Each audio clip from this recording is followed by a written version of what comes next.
Welcome है आप सभी का अपने चैनल दीपक कुलम में। तो चलिए शुरू करने जा रहे हैं उपराष्ट्रपति के बारे में। जो उपराष्ट्रपति हैं वो किस अनुच्छेद के अंतर्गत उनके बारे में क्या क्या कहा गया है, या उनके पद की अवधि, या उनका गठन, या उनका निर्वाचन।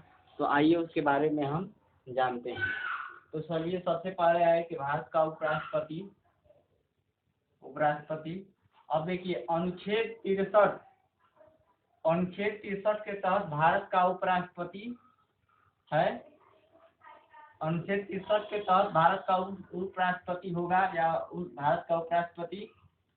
आगे बढ़ते हैं अनुच्छेद 64 है उपराष्ट्रपति राज्य का पदेन सभापति होता है। उपराष्ट्रपति अनुच्छेद 64 के तहत उपराष्ट्रपति राज्यसभा का पदेन सभापति होता है। तो हमें ध्यान देना है कि अनुच्छेद 64 के तहत उपराष्ट्रपति का राज्यसभा का पदेन सभापति होना है। इसका मतलब है कि अनुच्छेद 64 के तहत उपराष्ट्रपति राज्यसभा का पदेन सभापति होता है। तो चलिए उसे ध्यान देना है, ये इम्पोर्टेंट क्वेश्चन है। चलिए आगे बढ़ते हैं। अनुच्छेद 66 जो है उपराष्ट्रपति का निर्वाचन के बारे में अनुच्छेद 66 में दिया गया है। अनुच्छेद 66 में दिया गया है उपराष्ट्रपति का निर्वाचन।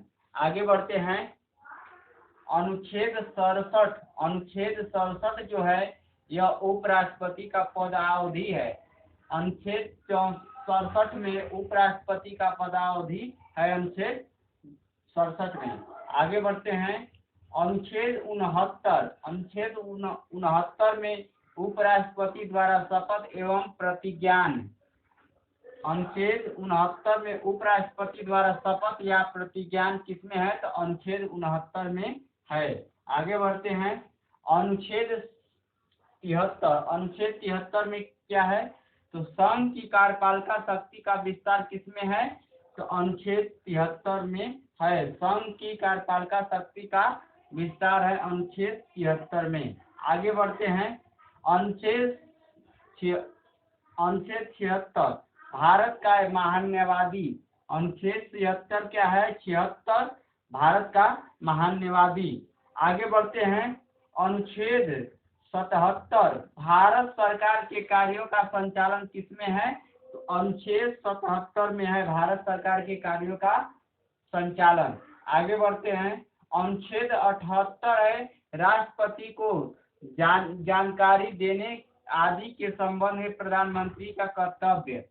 यह राष्ट्रपति को जानकारी आदि देने में राष्ट्रपति का प्रधानमंत्री का संबंध किसमें है? तो अनुच्छेद 78 में है।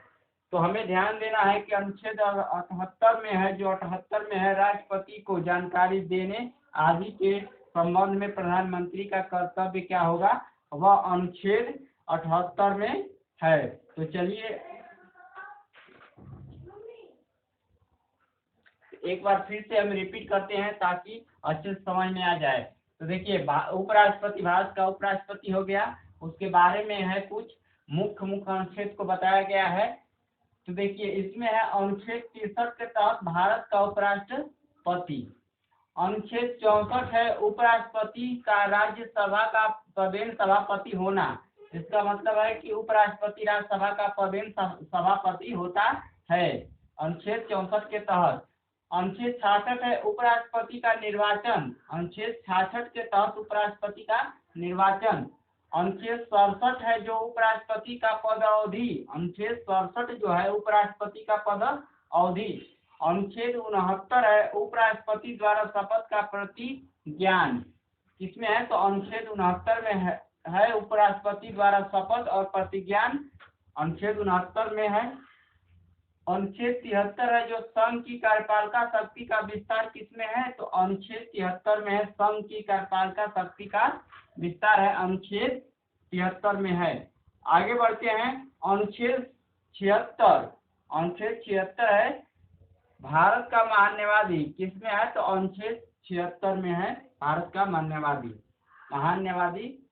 आगे बढ़ते हैं अनुच्छेद 77 जो है भारत सरकार के कार्यों का संचालन। किस में है? तो अनुच्छेद 77 में है। आगे बढ़ते हैं।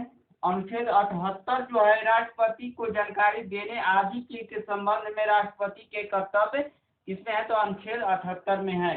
तो चलिए, हमें ध्यान देना है, ये सब इम्पोर्टेंट है, जो महत्वपूर्ण क्वेश्चन ही बताए गए हैं इसमें, और सब जो महत्वपूर्ण नहीं है उससे नहीं बताए गए हैं। उपराष्ट्रपति के बारे में और राष्ट्रपति के बारे में इससे पहले वीडियो में बता दिया गया है, तो आप उसमें जाकर उपराष्ट्रपति के बारे में जानकारी ले सकते हैं। चलिए एक बार साइड हट जाते हैं ताकि आप लोगों को अच्छे से समझ में आ जाए।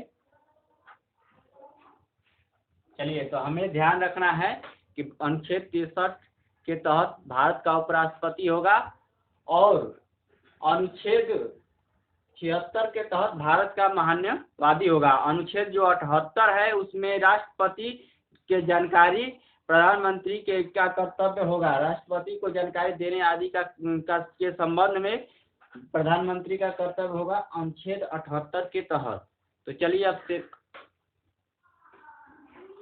चलिए तो सेशन को अब एंड करते हैं। अगर वीडियो अच्छा लगे तो आप सपोर्ट करें, चैनल को सपोर्ट करें, और आप अगर कोई भी कमी है तो आप इस कमेंट बॉक्स में लिखकर आप हमें बता सकते हैं। तो चलिए अब सेशन को समाप्त करते हैं।